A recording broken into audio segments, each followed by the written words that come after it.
वो अंधेरा ही भला था कि कदम राह पे थे, रोशनी लाई है मंजिल से बहुत दूर हमें। ये तरक्कियों ने हमें बहुत दूर कर दिया है। मेरे अजीजों, यहाँ इंसानों से ज्यादा कैमरे घोड़ों की शक्ल में बैठे हुए हैं। ये सारी चीजें मैं महसूस कर रहा हूं, सिर्फ इसलिए बोल रहा हूं कि हमारे असलाफ के जो जलसे हुआ करते, हमारे बुजुर्गों के जो जलसे होते थे, उसके बारे में कभी आप मालूमात हासिल करें।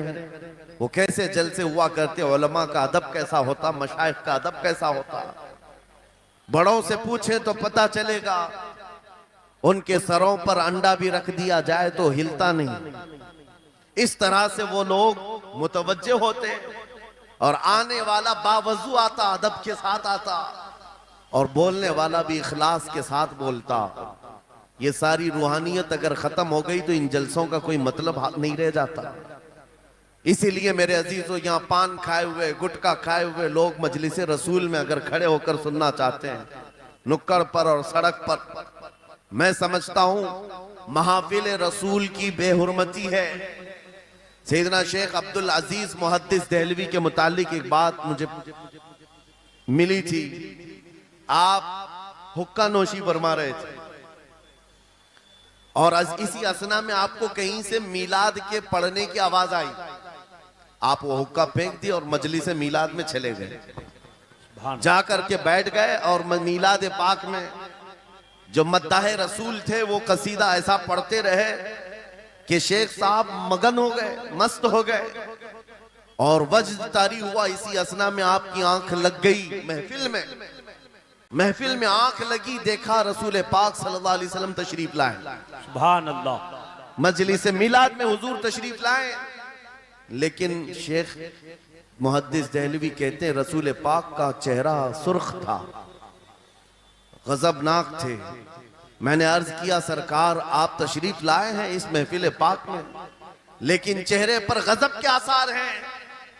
आप सल्लल्लाहु अलैहि वसल्लम ने फरमाया मुहद्दिस देहलवी से कि अब्दुल अजीज, तुझे शर्म नहीं आती, उसी हुक्के के मुंह से मेरी महफिल में आ गया। अल्लाहु अकबर।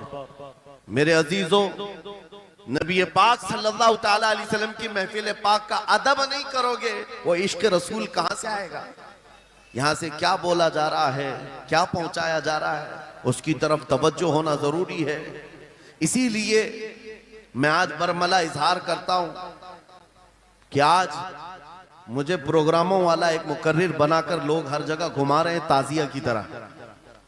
मैंने ये देखा है, और इनमें मेरा कोई इंटरेस्ट और शौक नहीं था इन जलसों का। मैं मस्जिद में खिताब करना ज्यादा पसंद करता कि वहां पाकीज़ा माहौल होता है, अदब से लोग बैठते हैं और सब बावजू हुआ करते हैं, और दिल में बात उतरती भी है। लेकिन अगर बाहर भी हम महफिल कर रहे हैं तो मेरे अजीजों, जिम्मेदारी आपकी है कि इसको भी मस्जिद जैसा माहौल बना दे। बेशक बेशक रूहानियत इतनी आ जाए कि हम इन दुनियावी लग़वियात से फारिग होकर खालिस मेरे आका की मोहब्बत में तशरीफ रखें। बेशक। बस ये चंद जुमले शुरू में मुझे अर्ज करने थे, इस्लाह के लिए मुझे खड़ा किया गया है। और इन जलसों के तौर तरीकों को बदले मेरे उस्ताद गिरामी फरमाया करते, 3 रुकन होते हैं जलसे के, 3 रुकन होते हैं जलसे के। एक बोलने वाला मुकर्रिर, दूसरे इंतजाम करने वाली इंतजामिया, तीसरे ऑडियंस सुनने वाली पब्लिक। जलसे के ये 3 रुकन हैं, और तीनों में अगर कहीं से इखलास खत्म हुआ, ये जलसे का कोई असर नहीं होगा। अल्लाहु अकबर। आने वाले लोग भी मुखलिस हों, बोलने वाला आदमी भी मुखलिस हो, जलसा सजाने वाली इंतजामिया कमेटी भी मुखलिस हो, खालिसतन अल्लाह और उसके रसूल की रजा के लिए कर रहे हो, उन जलसों का बहुत असर हुआ करता है, बहुत असर हुआ करता है। लेकिन तीनों में भी आज देखा जा रहा है मेरे अजीजों, जलसा करने वाले इसलिए करने लग गए कि कंपटीशन करना है। उन्होंने इतना बड़ा किया, हम उससे बड़ा करेंगे। उन्होंने इस मुकर्रिर को बुलाया था, हम इस मुकर्रिर को बुलाएंगे। उन्होंने इतना खर्चा किया था, हम इतना चंदा करेंगे। आने वाली पब्लिक भी एंटरटेनमेंट के लिए आने लग गई कि हम देखते हैं इनके यहाँ कितने नारे लगते हैं, उनके यहाँ कितने नारे लगते हैं। बोलने वाला भी यही सोचने लग गया कि इनके ऊपर कितनी धौंस जमा सकता हूं। इन लोगों को कितना मैं अपनी तरफ अट्रैक्ट कर सकता हूं। अल्लाह शाहिद है, मैं इस चीज के लिए आपके सामने नहीं आया हूं। पूरे मजमे में आप भी खामोश बैठे रहे, नाज़िम इजलास भी और जिनके हाथ में माइक है ये भी, आप दिल में सुभान अल्लाह कहें और दिल में ही नारा लगाएं। मेरी बात मुकम्मल होने तक तवज्जो से सुनते रहें। ये खामोशी अब ये बता रही है कि ये चौक पर नहीं गुंबद खजरा की छांव में हो रही। सुभान अल्लाह, सुभान अल्लाह।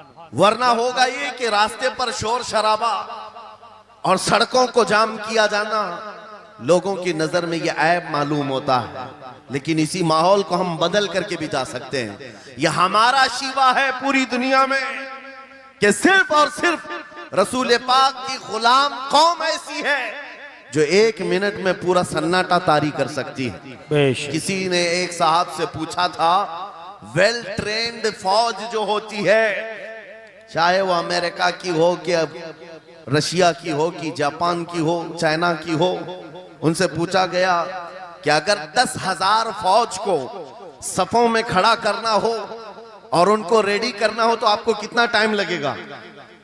किसी के बारे में कहा कि अमेरिकी फौज के लिए हमें 4 घंटे लग जाएंगे, हम तरतीब दे देंगे। रशियन फौज के लिए 3 घंटे लग जाएंगे, चाइनीज और एक्टिव हैं, 2 घंटे में अपनी थपे तरतीब कर लेंगे। उस मुसलमान दानिश्वर ने कहा, अल्लाह का करोड़ों एहसान है, 1 लाख से ज्यादा का मजमा होता है हरम काबा में भी और हरम रसूल में भी। इमाम सिर्फ 1 मिनट में कहता है सफे दुरुस्त कर लो, किसी को डंडा मारने की जरूरत नहीं, सबकी सफे खुद दुरुस्त होती है। क्या बात, बेशक बेशक बेशक। ये कौम है जो अपनी सफे खुद दुरुस्त करती है। बेशक बेशक। मस्जिदों में, जुमा में, ईदगाह में जाकर कोई लकड़ी लेकर नहीं फिरता कि अपनी अपनी सफे दुरुस्त कर लो। हर एक को इतना शऊर है कि अपनी सफे कैसे दुरुस्त की जाती है। जब आपको अल्लाह ताला ने ये नेमत अता की है, मस्जिदों में सफे दुरुस्त कर सकते हैं 1 मिनट के अंदर, ईदगाह में 1 मिनट में हमारी सब दुरुस्त हो सकती है। ऐ नौजवानों, दुनिया को ये बताओ, सिर्फ मस्जिद और ईदगाह नहीं, दुनिया के हर मैदान में हम अपनी सफे दुरुस्त कर सकते हैं। सुभान अल्लाह। क्या हर मैदान में हमारी सब दुरुस्त हो सकती है। ये अल्लाह की तरफ से दी हुई बहुत बड़ी नेमत है। बस अब मजमा जो खामोश है और मुतवज्जे है, अब मेरी बात को आगे मैं बढ़ाता हूं, तवज्जो से सुने। कुरानी उलूम के मुताल्लिक आपके सामने चंद बातें रखूंगा, इसलिए कि मुझे कहा गया बड़ा पढ़ा लिखा मजमा है और मुसलमान के लिए पढ़ा लिखा होना बहुत लाजिम है, इसलिए कि जिहालत इस्लाम का अपोजिट है। जिहालत इस्लाम का अपोजिट है।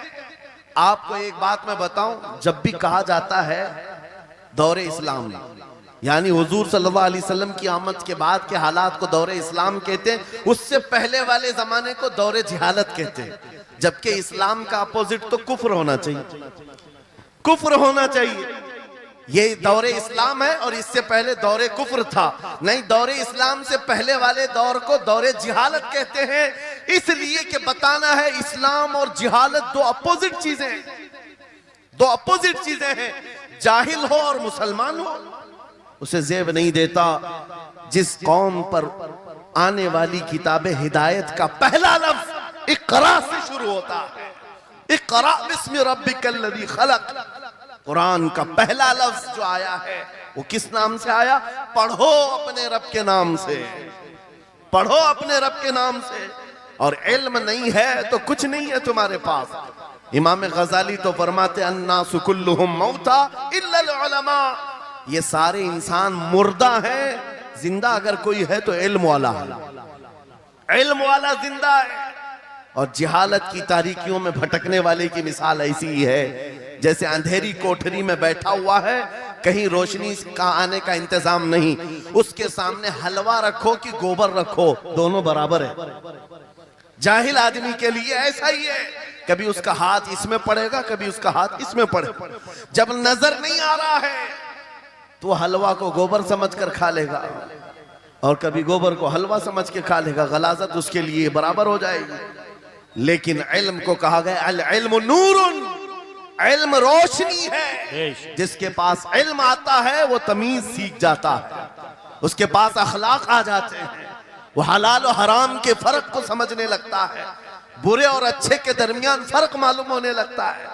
इसीलिए मेरे अजीजों, मुझे बड़ा गर्व है और फख्र है, हमारी ही खानकाह से ये आवाज आती है, आधी रोटी खाएंगे और बच्चों को पढ़ाएंगे। बेशक क्यों? बेशक। उस अजीम खानकाह से ये आवाज दी गई, क्यों? सिर्फ इसलिए नहीं कि तुम बड़े होकर के डॉक्टर बनोगे, इंजीनियर बनोगे। लोगों की नजर में अब बात यही रह गई है, पढ़ा इसलिए जाता है कि डॉक्टर बनना है, इंजीनियर बनना है और कमाना है, बहुत कमाना है। इल्म जो है आज कमर्शियल बना लिया गया। इल्म इसलिए नहीं, इल्म इसलिए हासिल किया जाता है कि बंदा खुदा को पहचाने, क्या बात, बेशक, बंदा अपनी हकीकत को पहचाने, बेशक। जिंदगी गुजारने के उस्लूब उसे मालूम हो जाएगा। इल्म इसलिए सिखाया जाता है। बहुत सारे लोग सिर्फ नौकरी के लिए समझते हैं कि इल्म हासिल करना चाहिए, नौकरी के लिए नहीं, अपने अखलाक को बुलंद करने के लिए इल्म आना बहुत जरूरी है। मेरे अजीजों, कुरान अजीम वो हिदायत की किताब तुम्हारे पास आई, इस कौम के लिए अलमिया नहीं है तो और क्या है, जो किताब उलूम का जखीरा है। आज दुनिया उस किताब पर रिसर्च कर करके नए इल्म फनून हासिल कर रही है। उस किताब को तो हम मुर्दों पर पढ़ने के लिए रखे हैं। वो कुरान अजीम जो हिदायत की किताब और सारे उलूम का सर चश्मा है, उस किताब को कहां पढ़ते हैं? मैयतों पर। किसी का इंतकाल हो गया तो तीजे में पढ़ेंगे, चहलुम में पढ़ेंगे, 9वें में 20वें में पढ़ेंगे। वो ईसाले सवाब के लिए सिर्फ रखा गया। और उससे थोड़ा आगे बढ़ गए तो कसम खाने के लिए कुरान। आओ चलो हम कसम खाते कुरान पे हाथ रख करके, कुरान पे हाथ रख के। मियां क्या कुरान कसम खाने की किताब है? कुरान की वो आयत मैंने सबसे पहले पढ़ी, अल्लाह फरमाता ज़ालिकल किताबु ला रैब फीही, ये वो किताब है जिसमें शक की गुंजाइश नहीं, और ये हिदायत है परहेजगारों के लिए। और कुरान में 3 जगह ये लफ्ज आया है, हुदल लिन्नास, हुदल लिल मुमिनीन, हुदल लिल मुत्तकीन। ये सारे इंसानों के लिए भी हिदायत है, ये सारे ईमान वालों के लिए भी हिदायत है, और परहेजगारों के लिए भी हिदायत है। सब हिदायत अलग अलग अंदाज से हासिल करते हैं। बारिश एक ही है बरसने वाली, जमीनें अलग अलग हैं। बहुत नरम जमीन हो तो वो जमीन बारिश से फायदा ज्यादा उठाती है, और थोड़ी सी ओबड़ खाबड़ जमीन हो तो वहां से फायदा कम आता है। बारिश एक ही है, कुरान बारिश हिदायत है। जिसके दिल की जमीन जितनी नरम होगी उतना वो उससे हिदायत उठाएगा, सुभान अल्लाह, बेशक, उतना उससे फायदा उठाएगा। और आज हालात ये हैं, ऐ नौजवानों अपने दिल पर हाथ रख करके बताओ, कुरान कितने लोगों ने पढ़ा है? कुरान कितने लोगों ने पढ़ा? मैं हाथ नहीं उठवाता, किसी भी बात पर हाथ मत उठाया करो। ना ही झूठे हाथ उठाना है, ना सच्चे हाथ उठाना है, ना ही किसी और को शर्मिंदा करना है। अपने दिल पे हाथ रख करके बताओ कुरान कितनी मर्तबा पढ़ लिया। क्योंकि कुरान पाक, बहुत सारे लोग ये समझते हैं मदरसे में बचपन में एक बार पढ़ लिया तो उसका हदिया हो गया, खत्म हो गया है, अब इसके बाद फिर हमारी मैयत पे ही पढ़ा जाएगा। इसीलिए तो कुरान के उलूम से नावाकिफ हो गए। अरे समझना तो दूर की बात, देख करके पढ़ना भी मुश्किल है। आज लोगों का देख कर पढ़ना मुश्किल हो गया। कुरान तुम्हारे पास बहुत सारी किताबें नहीं है, बहुत सारे ग्रंथ नहीं, बहुत सारे वेद नहीं है जिनका शुमार ही नहीं है। तुम्हारे पास ओनली वन, एक किताब कुरान पाक, ऐसी महफूज किताब जिसके बारे में अल्लाह ताला खुद फरमाता है सूरह कमर में, वलक़द यस्सरनल कुरान लिज़िक्रि फहल मिन मुद्दकिर। हमने कुरान को याद करने के लिए आसान बनाया है कोई याद करने वाला? 4 बार यह आयत अल्लाह ताला फरमाता है कोई याद करने वाला? अल्लाह जब फरमा रहा है कुरान आसान है तो कौन कहता है ये मुश्किल है? हमने खुद अपने हाथों तबाही को दावत दी है। दर्स कुरान को अगर हमने न भुलाया होता, ये जमाने ने जमाना न दिखाया होता, वो जमाने में मुअज़्ज़ज़ थे। मुसलमान होकर आज हम खार हुए हैं, तारीके कुरान होकर आज हम छोड़े बैठे हुए हैं। कुरान अजीम को छोड़कर बैठना कितनी बड़ी गुमराही है। आज हालात ऐसे आ गए कि कुरान को बदलने की बातें होने लग गई। क्यों? तुम उठाते ही नहीं। 26 आयतें निकाल दो, 25 आयतें निकाल दो, इसमें ये बातें उसमें वो बातें हैं। मुसलमान को तो पता भी नहीं है कौन सी आयतों के बारे में ये वावेला मचाया जा रहा है? अरे तुम पढ़ो, तुम्हारे लिए कुरान आया है। ये जितनी भी कॉन्फ्रेंसें हैं, मैं समझता हूं इसके बदले हर जगह सुबह व शाम कुरान पढ़ने और पढ़ाने का इंतजाम हो जाए। इस तरह के हजारों जलसों से वो अफजल है। बेशक, क्योंकि ये मैं नहीं कह रहा हूं, मेरे आका फरमाते हैं खैरुकुम मन तअल्लमल कुरान व अल्लमा, तुम में से सबसे बेहतरीन आदमी वो है जो कुरान सीखे और दूसरे को सिखाए। बेशक बेशक, सबसे बेहतरीन आदमी वो है कुरान को सीखे और दूसरे को सिखाए। आज नौजवानों के अंदर एक बड़ी तादाद मुझे देखने को मिलती है, उनको छोटी छोटी सूरतें भी नहीं मालूम, कुरान देख करके पढ़ना भी नहीं आता। बचपन में हमारे माँ बाप ने हमको सीने से लगा करके कुरान मदरसा भेजने की आदत डाली थी, और जब स्कूल जाते थे तो बस्ता पीछे लगा के जाते थे। पता होगा, स्कूल जाते हैं तो बस्ता पीछे रख के जाते हैं, और कुरान पढ़ने के लिए जाते हैं तो सीने से लगा के जाते हैं। यह हमेशा से एक रीत रिवाज चला, बुजुर्गों का डाला हुआ कि बेटा कुरान हमेशा आगे होगा। लेकिन शऊर आने के बाद तुमने कुरान को पीछे डाल दिया, पीछे को आगे कर दिया। कोई इल्म ऐसा नहीं जो कुरान में मौजूद नहीं, कोई इल्म ऐसा नहीं। वला रतबिन वला याबिसिन इल्ला फी किताबिन मुबीन, मेरा मौला फरमाता है कोई खुश्की और तरी की बात ऐसी नहीं जो हमने कुरान में ना बयान की। वनज़्ज़लना अलैकल कुरान तिबयानन लिकुल्लि शै, रब फरमाता है हमने कुरान में हर चीज का वाज़ेह बयान उतारा है तुम पर। और सैयदना अब्दुल्ला इब्न अब्बास मुफस्सिरीन के सरदार, रसूल पाक सल्लल्लाहु तआला अलैहि वसल्लम के चचेरे भाई हजरत अब्दुल्ला बिन अब्बास कहते हैं लौ ज़ाअ ली इक़ालु बईरिन लवजदतुहु फी किताबिल्लाह, कहते हैं अगर मेरे ऊंट की नकील की रस्सी भी गुम हो जाए मैं उसको किताबुल्लाह कुरान में ढूंढ लूंगा। क्या बात, वाह वाह वाह वाह, मैं उसको कुरान में ढूंढ लूंगा। उनके पास उलूम कुरान थे। और आप क्या समझते हैं कुरान में क्या नहीं है? साइंस की इजादात को अगर आप लेकर के बैठे, मैंने अपना पूरा बयान रिकॉर्ड किया है 2 साल कबल ही।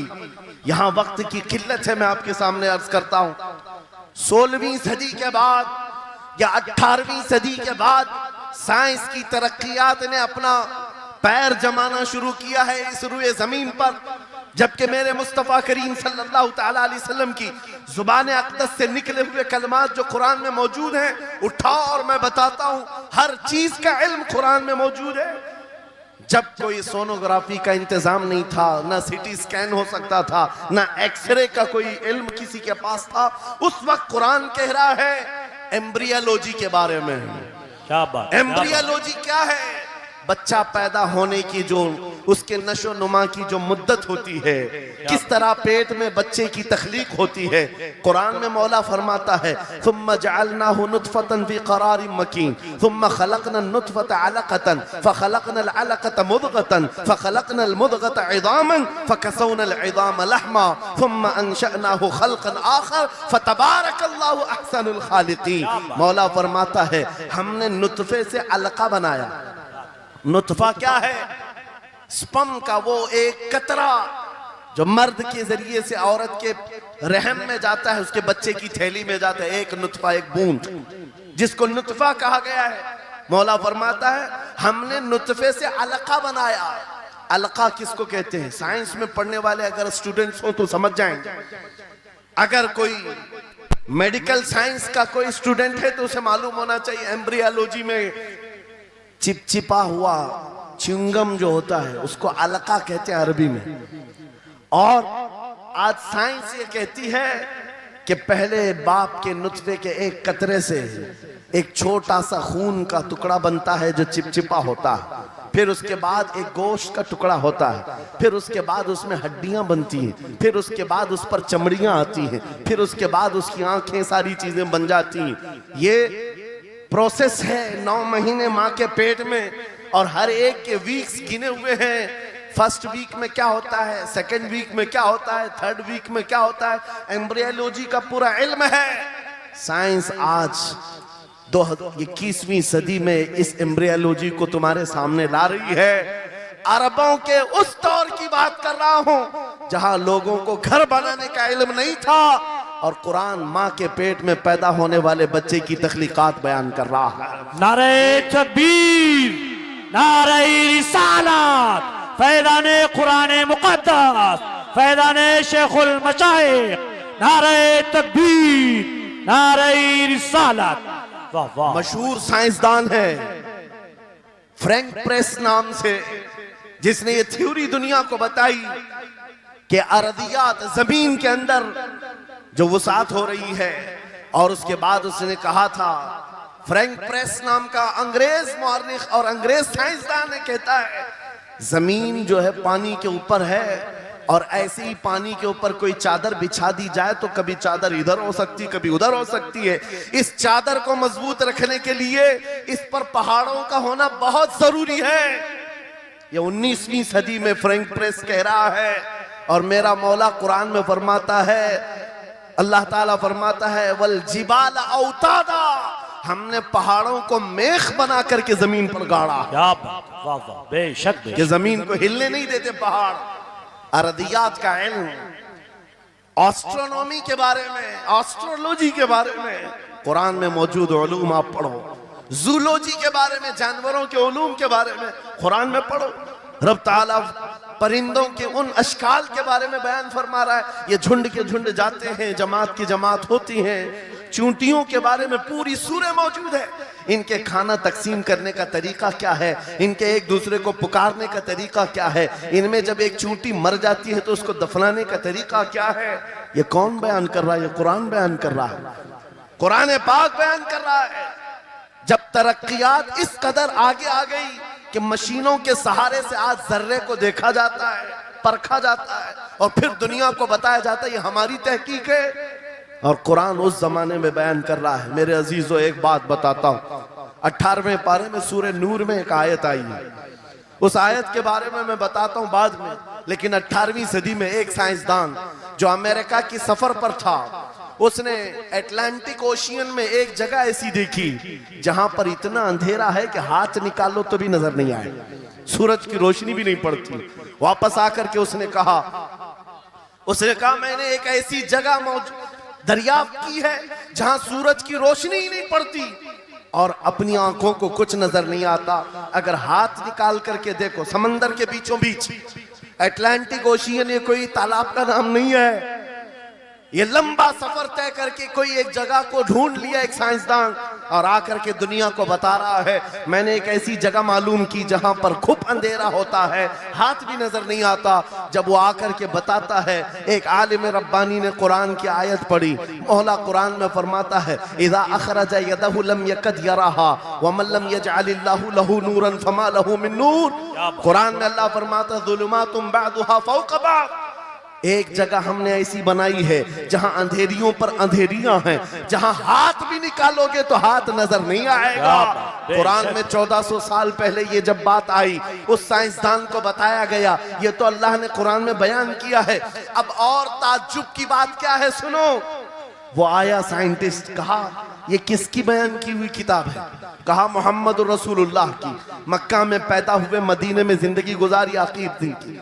उसने कहा मैं उनके बारे में जानना चाहता हूं, हो सकता है वो समंदरों के बहुत बड़े माहिर थे, वो समंदरी उलूम के बारे में बहुत कुछ जानते थे, उन्होंने जिंदगी का बहुत सारा हिस्सा समंदरों के सफर में गुजारा होगा।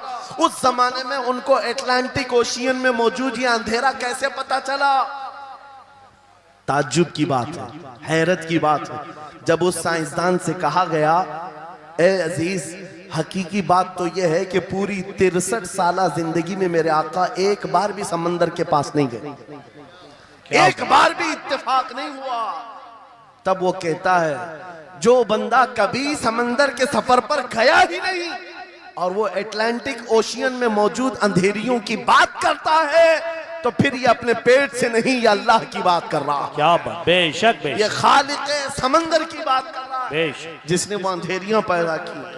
मेरे अजीजों, आपसे मेरा खिताब इसलिए है कि जो ज़ख़ीरे अल्लाह ताला ने हमारी किताब मुक़द्दस में रखे हैं, इसको हल करते करते लोगों के बाल सफेद हो गए, और तुम तो अखलाक सीखने के लिए ऐसे लोगों के पास जाते हो जिनको पेशाब करने का तरीका नहीं मालूम। क्या बात, बेशक। कुरान के उलूम क्या कम है तुम्हारे पास?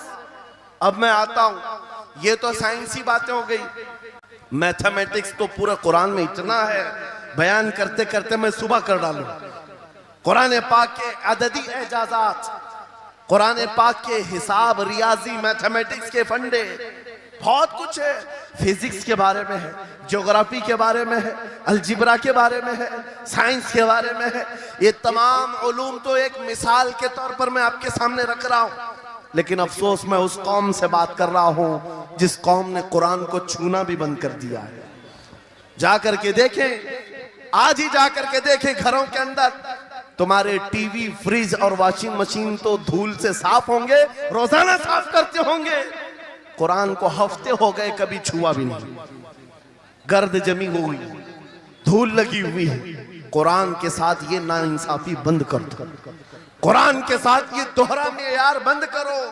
आपको पता है क़यामत के दिन मेरे आका फरमाते हैं, जो दो चीजें जिसकी हिमायत में आ गई उसको जन्नत में जाने से कोई नहीं रोकेगा, और दो चीजें जिसके खिलाफ खड़ी हो गई फिर उसको दोज़ख में जाने से भी कोई नहीं रोक सकता। हुजूर से पूछा गया वो दो चीजें क्या हैं? हुजूर फरमाते हैं, जिसकी हिमायत में रमजान और कुरान खड़े हो गए उसका जन्नत में जाना तय हो जाता है। क्या बात, वाह वाह। और जिसके खिलाफ खड़े हो गए रमजान और कुरान, हुजूर फरमाते हैं फिर उसका दोज़ख में जाना तय हो जाता है। अल्लाह अकबर। अल्लाह के रसूल, दानाए ग़ुयूब, कायनात के सरदार मेरे आका दुआ करते हैं, अल्लाहुम्मा जअलिल कुरान हुज्जतन लना ला हुज्जतन अलैना। ये मेरे नबी की दुआ है। आप तवज्जो करें, हुजूर जब ये दुआ कर रहे हैं, ऐ अल्लाह कुरान को क़यामत के दिन मेरा हिमायती बना, मेरे खिलाफ ना बना। क्या बात, वाह। साहिब कुरान खुद कह रहे हैं, क़यामत के दिन इसको हमारे खिलाफ ना खड़ा कर, कुरान को हमारा हिमायती बना। ऐ लोगों, हम कौन सी जिंदगी गुजार रहे आज? बहुत दूर हम आ चुके हैं, बहुत दूर हम आ चुके हैं। आज कुरान की तालीम को भी इतना सस्ता समझा जाता है, इतना सस्ता कि आपके पास अगर बच्चे के पास टाइम हुआ तो मदरसा भेजो, नहीं तो छोड़ो जाने। मदरसों में आने वाले वो बच्चे जिनकी नाक बह रही हो, कपड़े ढंग के ना हो, कारी साहब और हाफिज साहब खुद ही उसको साफ भी करें, खुद ही पढ़ा करके भी भेजे। क्या तुम अपने वक्त की मशहूर कॉन्वेंट स्कूल में भी इसी तरह अपने बच्चों को भेजते हो? वहां पर गैर हाजिरी से कितना डरते हो, अपनी छुट्टियां तर्क कर देते हो, रिश्तेदारों से मिलना बंद कर देते हो। नहीं, बच्चे की स्कूल छूट सकती है, लेकिन कुरान के साथ कैसा दोहरा सलूक है, कुरान के साथ कैसा मेयार है। आपको मैं बताता हूं, इमाम हमारे सिराजुल उम्मा इमाम आजम अबू हनीफा रज़ी अल्लाह ताला अन्हु अपने बेटे को जिस कारी कुरान के पास पढ़ने के लिए भेजा करते थे, कारी साहब ने इमाम आजम के बच्चे को पूरा कुरान पढ़ा दिया। नाजरा कुरान की बात कर रहा हूं। जब पूरा कुरान बच्चे ने पढ़ लिया तो इमाम आजम अबू हनीफा को ये मुबारकबादी दी गई कि आपका बच्चा पूरा कुरान पढ़ चुका है हाफिज साहब के पास। तो हाँ, इमाम आजम बड़े ताजिर थे अपने जमाने के। उन्होंने क्या किया, उस कारी साहब को 4 लाख दिरहम नजराने में भेजा। सुभान अल्लाह। कितना? 4 लाख दिरहम चांदी के सिक्के होते थे। इमाम आजम अबू हनीफा ने जैसे ही कारी साहब के पास जो कुरान पढ़ाए थे ये नजराना भेजा, उनके पास ये नजराना पहुंचा। 4 लाख तो छोड़ो, आज के जमाने में 4000 भी किसी को देता नहीं। हाफिज कुरान अगर किसी बच्चे को पढ़ाया है, और मैं मांग भी नहीं रहा हूं कौम से, इमाम आजम की बात बता रहा हूं। जब नजराना कारी साहब को पहुंचा, उन्होंने देखा 4 लाख दिरहम मेरे पास आए, इतनी बड़ी रकम, बच्चे को खाली कुरान ही पढ़ाया था। दौड़े दौड़े वापस इमाम आजम अबू हनीफा के दौलत कदे पर आ गए। घर पर आए, कहा हुजूर आपसे मैं ये पूछना चाहता हूं कि गलती से तो ये रकम मेरे पास नहीं आ गई, ये किस लिए दी गई है? कहा कि ये तो आपने कुरान बच्चे को पढ़ाया, मैंने हदियतन भेजा है। कहा हुजूर सिर्फ नाजरा कुरान ही तो पढ़ाया, इतनी बड़ी रकम? इमाम आजम अबू हनीफा ने कहा कारी साहब आज चले जाओ, और अपने बेटे को बुलाया, इधर आ बेटा, कल से इस हाफिज के पास पढ़ने के लिए तू हरगिज नहीं जाएगा, कल से इसके पास तू इल्म हासिल करने नहीं जाएगा। बच्चे ने पूछा हुजूर क्या हो गया? कहा जो बंदा मेरे 4 लाख दिरहम को कुरान से बड़ा समझता है, मैं उसके पास अपने बेटे को नहीं पढ़ा सकता। क्या बात, वाह वाह, मैंने तो कुरान का एक हर्फ की कीमत नहीं अदा की, उसने कुरान के ऊपर मेरी रकम को समझ लिया। अल्लाह। आज हमने कुरान को कहां समझ लिया है? वो इमाम आजम अबू हनीफा फरमाते हैं, जो कुरान से ज्यादा माल को अहमियत देता है उसके पास बच्चों को पढ़ाओ भी मत, ना पढ़ाओ। अजीजा ने गिरामी वक़ार, हमारा ये दोहरा सुलूक, हमारा ये दोहरा मेयार कुरान के साथ जो हमारी नाइंसाफी है, हमें अखलाकी पस्ती में लाकर खड़ा कर चुकी है, अखलाकी पस्ती में लाकर खड़ा कर चुकी है। अरे हम देख रहे हैं आयरा गैरा नत्तू खेरा हमें सिखाने आ रहा है, बढ़ाने आ रहा है कि तुम्हें डेवलपमेंट के बहुत सारी चीजें बताई जाती हैं कि तुम्हारी पर्सनालिटी डेवलपमेंट क्या होती है। अलीगढ़ वाले तो नौजवान बहुत सारे जो स्टूडेंट्स हैं जानते हो, बीए कर लिया, एमए कर लिया, बीकॉम कर लिया या कुछ भी कर लिया, डिग्री हासिल कर लिया। बड़ी बड़ी कंपनियां आज पूछती हैं कि इसके पास पर्सनालिटी डेवलपमेंट है या नहीं। ये क्या है पर्सनालिटी डेवलपमेंट? कुछ बड़े बड़े शहरों के नौजवान हमारे पास आए थे, कहा हम कोर्स कर रहे हैं। कहा मैंने पूछा इसमें होता क्या है? कहा इसमें सिखाया जाता है बैठना कैसा है, लोगों से मिलना कैसे है, खाने के लिए बैठे तो चम्मच कहाँ रखना है, बर्तन कहाँ रखना है, लोगों से हैंडशेक कैसे करना है, ये सारी चीजें सिखाई जाती हैं। मैं नौजवानों से पूछा कि अच्छा कितने महीने का? कहा कहीं 6 महीने का, कहीं साल भर का। कहा अफसोस है उस कौम पर जिसका रसूल आया था ये कहते हुए, वो इस्तुली उतम्मिम मकारिमल अखलाक, मैं सबसे बुलंद अखलाक सिखाने के लिए दुनिया में आया हूँ। उस रसूल की उम्मत आज ऐसे लोगों के पास अखलाक सीखने जा रही है जिसको हलाल और हराम की तमीज नहीं, जिसको खड़े होकर पेशाब करने में फख्र लगता हो, उसके पास तो ये अखलाक सीखने जा रहे हैं, पर्सनैलिटी डेवलपमेंट सीखने जा रहे हैं। और मैं तुम्हें बताता हूँ कुरानी अखलाक क्या है।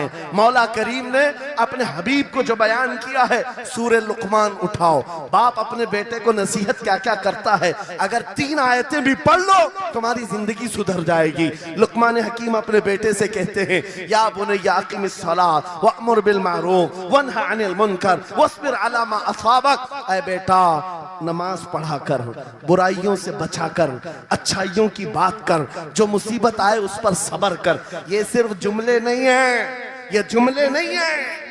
लुकमान हकीम ने अपने बेटे को जो डराया था, कुरान कहता है, या बुनैया इन्नहा इन तकु मिस्काल हब्बतिन मिन खरदलिन फतकुन फी सखरतिन औ फी समाई औ फिल अर्दी याति बिहा अल्लाह। आज हर बाप को चाहिए कि ये नसीहत अपने बेटे को करे। क्या बात, हर बाप अपने बच्चे को ये बात बताए, सुनो क्या लुकमान कहते हैं, बेटा बुराई अगर तूने कर लिया, ये मत समझना कि मैं रात के अंधेरे में छुप कर लिया।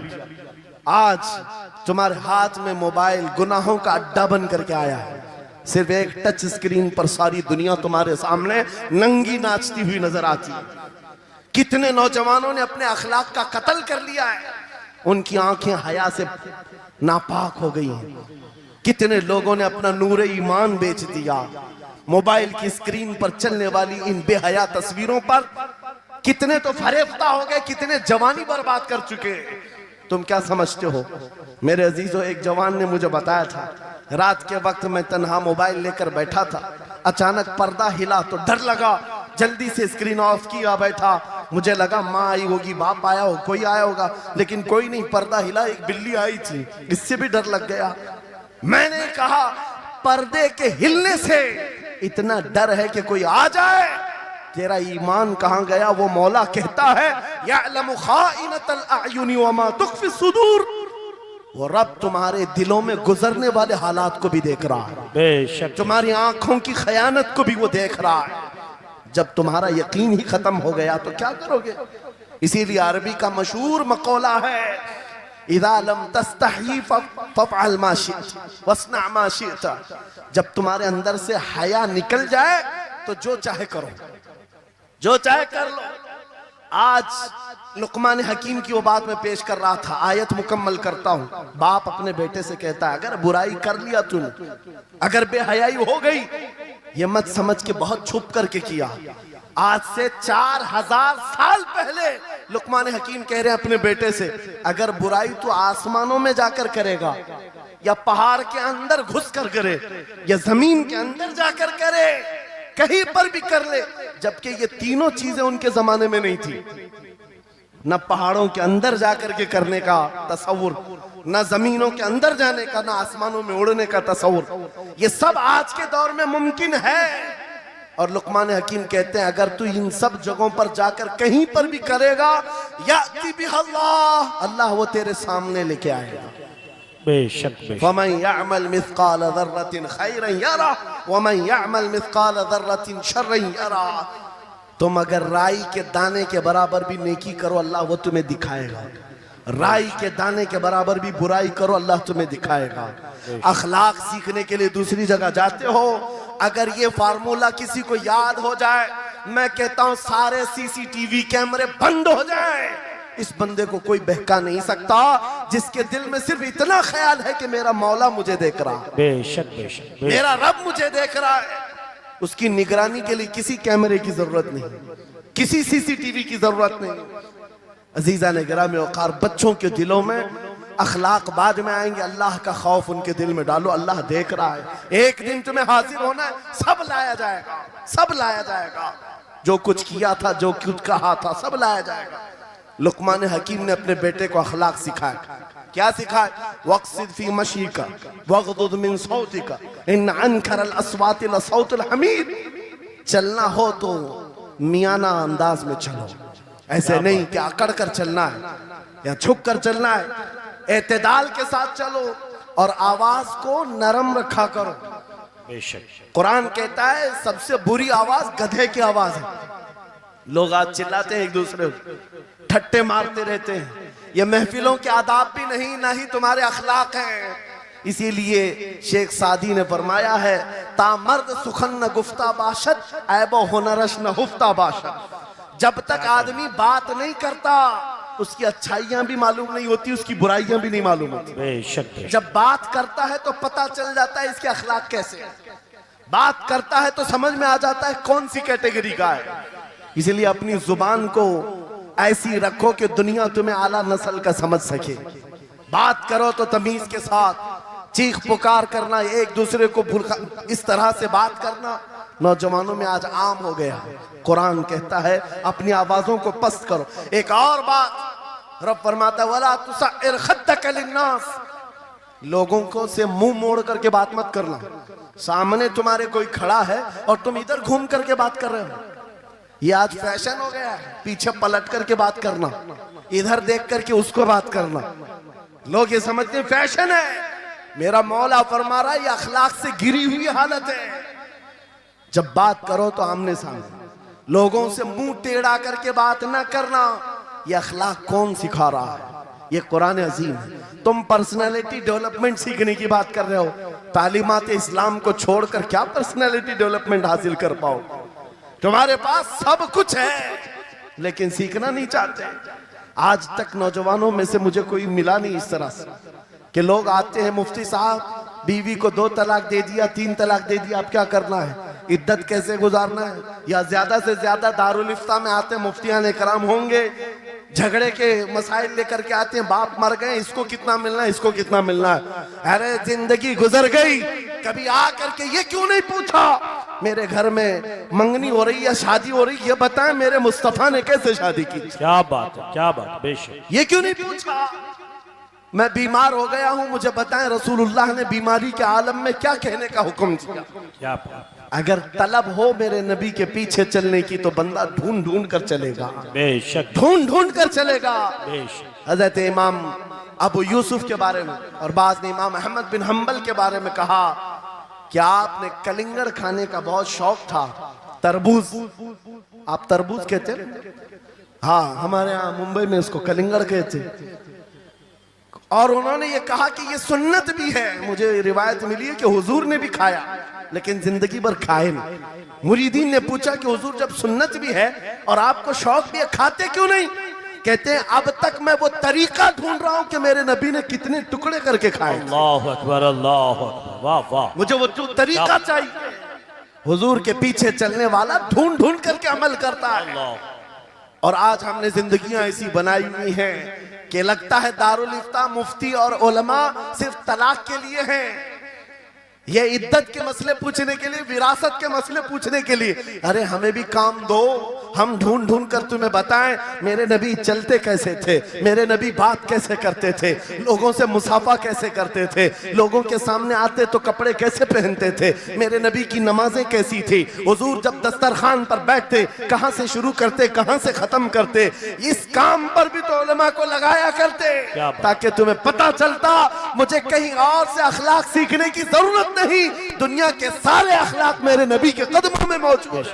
नारे तकबीर, नारे रिसालत, फैज़ाने खानकाए बरकात, फैज़ाने खानकाए बरकात, शेरे रज़ा, शेरे रज़ा, फैज़ाने शेखुल मशाइख, नारे तकबीर, नारे रिसालत।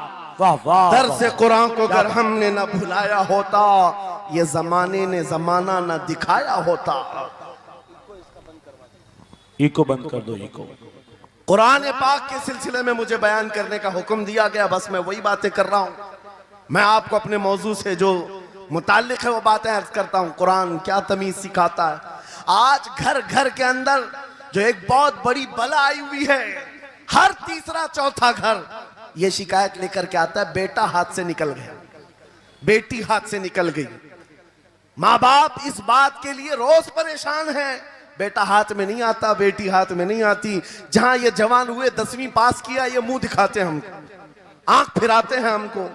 फरमाबरदार बच्चों की कमी बहुत कम हो गई। गलती इन बच्चों की नहीं, उन माँ बाप की भी है। तुमने इनकी तरबियत तो खिलौनों से की है। इनकी तरबियत में तो तुम चाहते थे कि हर संडे इनको पिकनिक पर ले जाएं, बच्चा खुश हो जाएगा, इनको घुमाएंगे फिराएंगे, जो बच्चा मांगेगा सब ला कर देंगे। अरे ये 14 साल का नहीं हुआ, हाथ में मोबाइल भी पकड़ा दिया, सब कुछ कर दिया बच्चे के लिए। और अब बाप ये सोचता है ये 16 साल का हो जाए तो मेरी बात मानना चाहिए। एक बात याद रखो, जमीन में अदरक बो करके गन्ना आने की उम्मीद मत रखना। बेशक बेशक, जो बोते हो वही फसल आती है। मेरे नबी ने फरमाया अल्लिमु औलादकुम सलासा खिसालिन हुब्ब नबीकुम व हुब्ब अहली बैतिही व तिलावतल कुरानिल करीम। मेरे आका की हदीस है, हुजूर फरमाते हैं अपनी औलाद को सबसे पहले 3 बातें सिखाओ, 3 बातें सिखाओ। क्या? नंबर 1 अपने नबी की मोहब्बत सिखाओ। बेशक, सुभान अल्लाह। क्या होगा इससे? तुम जिस बात के लिए आज परेशान हो ना, 16 साल के बाद मेरा बच्चा मेरा फरमाबरदार बने, याद रखो तुम अगर इस बच्चे को नबी की मोहब्बत डालो, 16 साल नहीं तुम्हारा बेटा 60 साल का होगा, तब भी सर झुकाकर तुम्हारे साथ खड़ा रहेगा। क्या बात, बेशक बेशक। तुम उसके दिल में अल्लाह रसूल की मोहब्बत डालो, अल्लाह तुम्हारी मोहब्बत उसके दिल में डाले। बेशक बेशक, ये रिटर्न दिया जाता है। नंबर 1 अपने नबी की मोहब्बत, नंबर 2 रसूल पाक के अहले बैत की मोहब्बत। मेरे आका फरमाते हैं बच्चों को सिखाओ। तीसरी चीज कुरान की तिलावत। ये 3 चीजें सिखाओ सबसे पहले बच्चों को। लेकिन इन 3 चीजों से तो हम बच्चों को छोड़ ही चुके। सबसे पहली चीज जो सिखानी थी वो अपने नबी की मोहब्बत। अजीजा ने गिरामी वखार, आज घर घर के अंदर ये जो मुसीबतें आई हैं, माँ बाप की नहीं सुनता। माँ बाप अगर जवान लोग अभी शादी कर रहे तो अभी से तय कर लो, बच्चा होगा, ये ख्वाब नहीं देखेंगे पहले इसको क्या बनाना है। तुम अगर अल्लाह उसके रसूल की मोहब्बत डालने की ख्वाब लेकर उस बच्चे की तरबियत करो, इंशाअल्लाह वो डॉक्टर भी बनेगा, इंजीनियर भी बनेगा, प्रोफेसर भी बनेगा, लेकिन साथ में आशिक रसूल भी बनेगा। सुभान अल्लाह, सुभान। और जहां ये दौलत लेकर के खड़ा होगा, इश्क रसूल की दौलत लेकर खड़ा होगा, और प्रोफेसर भी हो जाए, डॉक्टर भी हो जाए, कुछ भी हो जाए। देखो मशाइख मारा जिनके वालिदैन ने उनकी तरबियत की, उनको दुनियावी उलूम का माहिर तो बनाया है, लेकिन आज तक आपने देखा कॉलेज में पढ़ाने वाला प्रोफेसर लाखों मुरीदीन की दस्तगीरी भी कर रहा हो और उनकी शरीयत और तरीकत को बयान भी करता है। नारे तकबीर, नारे रिसालत, फैज़ाने हसनुल उलमा, फैज़ाने हसनुल उलमा। कॉन्फ्रेंस के लिए, वाह वाह वाह, तालीमात इस्लाम के लिए ये घराना आइडियल है। मैं मुबालगा आराई नहीं कर रहा हूं, मुबालगा आराई नहीं कर रहा हूं। जहां पर एक बेटे को बाप ने वक्त का एक बड़ा प्रोफेसर बनाया तुम्हारे इसी शहर का, क्या बात, दूसरा बेटा अगर इनकम टैक्स का चीफ बन चुका हो, क्या बात, बेशक, तीसरा अगर पुलिस की डिपार्टमेंट में डीआईजी या बड़े ओहदे पर पहुंचा हो। बेशक। लेकिन हमने हर एक को देखा, चाहे ये दुनिया के किसी मकाम पर जाएं, जब ये अपने असलाफ की बारगाह में आते हैं तो सर झुकाए हुए शरीयत के तरीकत के संगम नजर आते। क्या बात, बेशक बेशक क्यों? बेशक, इसलिए कि इनकी तरबियत सिर्फ और सिर्फ ट्यूशन के बहाने नहीं छोड़ दी गई थी, क्या कहने, लोगों की गोद में डालकर। जैसे आज लोगों को लगता है बच्चे को पढ़ाने के लिए महंगी स्कूल दे दो, अच्छी से अच्छी स्कूल, और बच्चा आए तो शाम में ट्यूशन के लिए किसी टीचर या प्रोफेसर को दे दो। बच्चा तुम्हारी गोद में आया ही नहीं। संडे संडे तो बाप से बच्चे की मुलाकात होती है, और वो भी पिकनिक के नाम पे होती है। क्या कहने, ये हालात जब बच्चों के साथ तरबियत के होंगे तो ये बच्चे जिनसे तरबियत हासिल किए हैं उनके नक्शे कदम पर चलेंगे। लेकिन तुम अगर शरीयत का ट्रांसफर चाहते हो, स्कूल भी पढ़ाओ, ट्यूशन भी पढ़ाओ, लेकिन इश्क़े रसूल की दौलत अपने सीने से इनके सीने में डालो। बिल्कुल, बेशक बेशक। अजीज़ान गिरामी, मेरा मौला फरमाता है वक़ज़ा रब्बुका अल्ला तअबुदू इल्ला इय्याहु व बिल वालिदैनि इहसाना। माँ बाप के साथ भलाई का हुक्म मेरा मौला फरमाता है। रब ने तुम्हारे फैसला किया है अल्लाह के सिवा किसी की इबादत ना करो, वालिदैन के साथ अच्छा सलूक करो। और कैसा सलूक? वला तकुल लहुमा उफ़्फ़िन वला तनहरहुमा, उनको उफ तक ना कहो, उनको झिड़क कर बात ना करो। नौजवानों याद रखो, जिस दिन तुमने अपनी माँ या अपने बाप को उल्टा जवाब देना शुरू किया, उस दिन से तुम पर रिज्क के दरवाजे बंद हो जाते हैं, बरकत के दरवाजे बंद हो जाते हैं। और ये तो बड़ी बात है, हजरत मौलाना रोम फरमाते हैं, माँ या बाप बच्चे को बात करने में जिस दिन डरने लग जाए, पता नहीं मेरा बेटा क्या समझेगा बोलूं, जिस दिन वो तुमसे बात करने में डरने लग जाए, समझ लो दुनिया का सबसे बुरा दिन तुम्हारा शुरू हो चुका है। अल्लाहु अकबर, शुरू हो चुका है। होना तो ये चाहिए कि तुम्हारी जवानी नहीं, तुम्हारी उम्र बीतने को आ गई, अगर माँ बाप को अल्लाह ने सलामत रखा, चाहे वो बूढ़े बिस्तर मर्ज पर हो, उस वक्त भी अदब के बाजू फैलाए हुए हो, अदब के बाजू। आपको पता है सहाबा इकराम बैठे, मेरे आका सल्लल्लाहु अलैहि वसल्लम, एक खातून आई, रसूल खड़े हो गए, अपनी चादर बिछाया, उस खातून को बिठाया। सहाबा कहते हैं हमने एक खातून को, आई हुई खातून को इतना अदब करते हुए रसूलुल्लाह को पहली बार देख रहे थे। वो खातून आई, बैठी, मुस्कुराई, बातें की और चली गई। सहाबा ने पूछा या रसूलल्लाह, इस खातून का अदब क्या है? मेरे आका फरमाते हैं ये मेरी दाई, मेरी दूध पिलाने वाली माँ हलीमा सादिया है। क्या बात, वाह वाह, पैदा हुए नहीं, दूध पिलाई हुई माँ का यह अदब मेरे नबी ने सिखाया। ये अखलाक कुरान के हैं मेरे अजीजों, कुरान के हैं। याद रखो नौजवानों, इन बूढ़े माँ बाप को आज जितने लोगों ने तरसाया है और उन्हें घुट घुट कर जीने पर मजबूर किया है, वो आज की रात तौबा करके जाएं, तौबा करके जाएं, मुसाफा करें, उनके हाथ चूमें। ये तुमसे क्या तमन्ना रखते हैं? बस इतनी कि तुम अपने पैरों पे खड़े हो जाओ, ढंग का कमाना सीख जाओ। नौजवान को इनका डांटना बुरा लगने लगता है, माँ बार बार चिल्लाती है, बाप बार बार डांटता है, घर छोड़कर भाग गया, फिर उसके बाद याद रखो अल्लाह ताला ऐसे जूतों पर तुम्हें डाल देता है जो तुम्हारी हैसियत के भी नहीं होते, कमतर लोग तुम्हें हाँकते रहते हैं। इससे बेहतर है हमें पैदा की हुई माँ, हमें दूध पिलाई हुई माँ अगर डांटती है, कोसती है, मारती है, ये नेमत है। बेशक। एक नौजवान के बारे में मैं अक्सर कहा करता, हमारे साउथ का था, बड़ा बिगड़ा हुआ, माँ मेरे पास आई थी, कह रही थी इसको समझा ले, मैं बेवा हूं, मैं बेवा हूं, इसका बाप बचपन में मर गया, ये बच्चा 2 साल का था, मेरा शोहर मर गया, मैं घरों की पतेलियां मांझ मांझ करके इस बच्चे को बड़ा की हूं, लेकिन आज ये औबाश बन गया है। बदमाशों की दोस्ती। मैंने उस नौजवान को बुलाया था, अपने करीब किया, समझाया, अल्लाह ने उसको समझ दे दी। वो लड़का थोड़ा बहुत सीधे रास्ते पर आया और बेंगलुरु गया था कमाने के लिए। मैंने कहा नौकरी कर, तेरी माँ कुछ नहीं चाहती, वो जिंदगी तो गुजार चुकी, अपने हाथों से कमाई है, बस ये चाहती है कि तेरी कमाई का एक लुकमा खा ले। ऐ नौजवान, क्या अपनी माँ को इतना भी सुख नहीं देना चाहता? गया था कमाने के लिए। मेरे अजीजों, आज भी वो मौजूद है, आज भी है। वो कमाया, महीना भर गुजरा था या 2 महीने, अपनी तनख्वाह लेकर के वतन वापस आया। अपने घर के पास जिस दिन वो पहुंचा था, घर के बाहर बहुत भीड़ जमी थी। लोगों से पूछा उसने तो पता चला उसकी माँ आज ही सुबह इंतकाल की। अल्लाह अकबर। वो पैसों की गड्डी ला करके जो कमाया था 1 महीने 2 महीने की तनख्वाह माँ के कदमों में रख दिया। बहुत रोया। ये बात मैं तकरीरों में इसलिए कहता हूँ, उसने कई बार कहा मुफ्ती साहब नौजवानों को सिर्फ इतनी बात कहें, मैं इस अजाब में रोज मरता हूँ।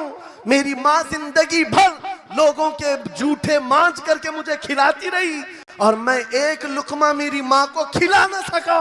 जिस दिन मैं लाया था पैसे, ये तो दुनिया से चल पड़ी।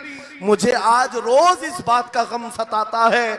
आप नौजवानों से खिताब करते हैं, कम से कम इनसे कह दें कि तुम्हारे माँ बाप जिंदा हैं, होश में आ जाओ, अपने हाथों से उनको खिला तो सको, उनके हाथ पकड़कर चला तो सको। इसलिए कि दुनिया की अजीम नियामत है, जिसका बाप जिंदा है, जिसकी माँ जिंदा है, उसके हक में वो दुआ कर लें। मेरे आका फरमाते हैं नबियों की दुआ उम्मत के बराबर जो होती है, वो बाप की दुआ बेटे के बराबर होती है।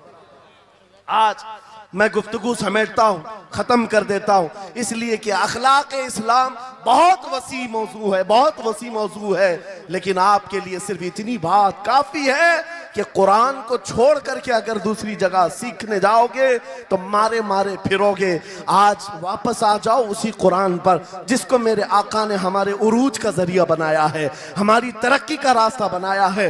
जानते हो जब दुनिया के पास पार्लियामेंट नहीं थी, चलाने के लिए उसूल नहीं थे, पूरी दुनिया को कुरान ने उसूल बताए हैं, कानून बताए हैं। इस एक कुरान से फ़िक़्ह हनफी मिला, फ़िक़्ह शाफ़ई मिला, फ़िक़्ह हम्बली मिला, फ़िक़्ह मालिकी मिला। ये तो 4 मैंने नमूने बताए, 1 2 नहीं 18 फ़िक़्ह की तदवीना पूरी दुनिया में मौजूद है। इस कुरान पर लिखी जाने वाली तफसीरों की तादाद पूरी दुनिया की किताबों से सबसे ज्यादा है। 700 तफसीरों के नाम मेरे पास मौजूद हैं। हर तरह से अलग अलग तफसीर की गई है, दुनिया की मुख्तलिफ जुबानों में इसके तर्जुमे किए गए। वो एक कुरान ऐसा है जो आज भी बबांगे दुहल पूरी दुनिया को चैलेंज कर रहा है। अगर तुम अल्लाह की बात को झूठा मानते हो, कुरान की तरह एक आयत ला करके बता दो, एक सूरत ला करके बना दो। आज दुनिया तरक्की बहुत कर चुकी होगी, टेक्नोलॉजी पर ये पाबंदे सलासिल कर चुकी और चांद पर कमंदे डाल चुकी, सूरज की शुआओं को कैद करके करंट बना दिया हो, सयाल मादे से दुनिया ने केमिकल बना दिया, सब बना दिया। लेकिन एक बात तय है, पूरे इंसान मिल जाएं, पूरे जिन्नात मिल जाएं, मेरा मौला फरमाता फिर भी वो कुरान के मिसल नहीं ला सकते। बेशक बेशक, वाह, कुरान के मिसल नहीं ला सकते। ये मौजज़ा तुम्हारे पास है, ये मौजज़ा तुम्हारे पास है, दुनिया के पास ये दौलत नहीं। उठो वगरना हश्र न होगा फिर कभी, दौड़ो के जमाना चाल अपनी चल गया।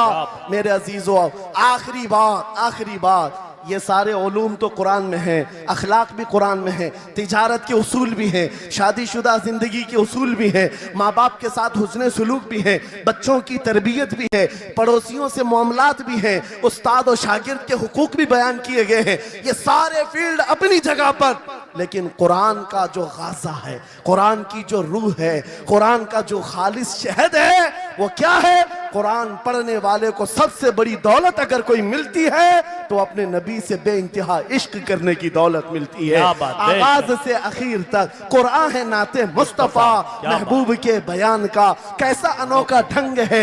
जुनैद बगदादी के जमाने में एक आर्टिस्ट आया था, एक मुसव्विर, लोगों की मुंह बोली तस्वीर खींचता था। अगर कोई आता अपनी महबूबा के बारे में कहता, उसकी आंखें ऐसी, उसकी नाक ऐसी, उसकी भवें ऐसी, उसकी पेशानियां ऐसी, वो उसी तरह से तस्वीर निकालता था। आर्टिस्ट था और लोगों की कतारें लगी थी अपने अपने महबूबाओं की तस्वीरें निकालने के लिए। इसलिए कि आपकी तरह मोबाइल उस जमाने में नहीं थे जो हर घड़ी खींच लिया करें। वो जुनैद बगदादी का दौर, आर्टिस्ट तस्वीर निकालता था। जब ये बात पता चली, हजरत जुनैद बगदादी भी उस मुसव्विर के घर चले गए, लाइन में खड़े हो गए। जब आपका नंबर आया तो उस मुसव्विर ने पूछा, मौलाना आपका क्या काम है? वक्त के सैयदुत ताइफा का, मैंने सुना है तू लोगों के महबूबाओं की तस्वीरें खूबहू खींच कर देता है, मैं चाहता हूं मेरे भी महबूब की तस्वीर खींचो। वाह वाह। तो उसने कहा बताओ। कलम लिया, बैठा, बताइए आपके महबूब का हुलिया क्या है?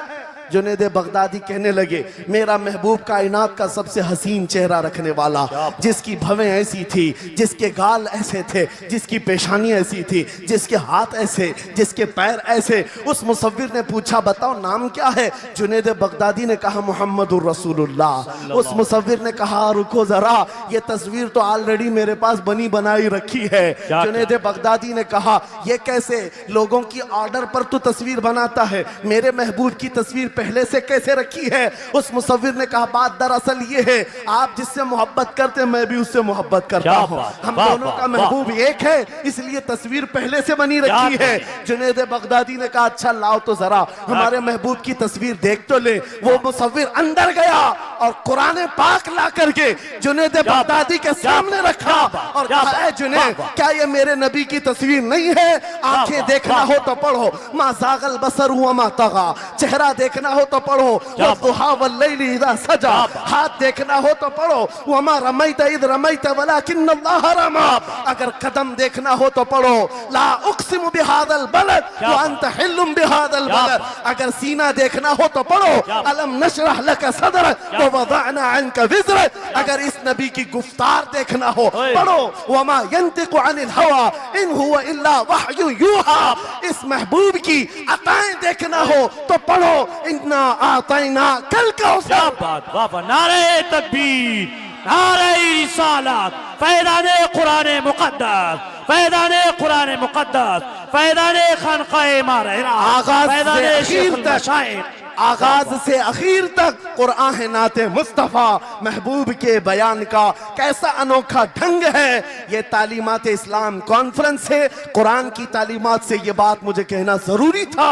कुरान सिर्फ अखलाक की तालीम नहीं, सिर्फ मुआशियात की तालीम नहीं, बल्कि कुरान इश्क रसूल की तालीम देता है और हुब्बे रसूल सिखाता है। इसलिए हम उसी हुब्बे रसूल के साथ इस जलसे का इख्तिताम करते हैं। उस कुरान की तालीम ऐरे गैरे से भी नहीं हासिल करना, बुझे हुए दिल से भी नहीं लेना, अंधे लोगों से भी मत पढ़ना जो कुरान तो पढ़ा देंगे कुल हु अल्लाहु अहद, लेकिन बाद में ये नहीं बताएंगे किस पर उतरा था। कुरान अगर पढ़ना है तो कंजुल ईमान से पढ़ा करो, जहां बरेली का इमाम ये भी बताएगा, कुरान पढ़ने वाला अपने नबी को ये नहीं कहेगा मेरा नबी मेरे जैसा था या उसका इल्म ऐसा था वैसा था, बल्कि बरेली का इमाम बताएगा कुरान पढ़ने वाला अपने नबी को यूं कहेगा, सरवर कहूं के मालिक को मौला कहूं तुझे, बागे खलील का गुले ज़ैबा कहूं तुझे, तेरे तो वस्फ़ ऐबे तनाही से हैं बरी, हैरान हूं मेरे शाह मैं क्या क्या कहूं तुझे, लेकिन रज़ा ने खत्म सुखन इस पे कर दिया,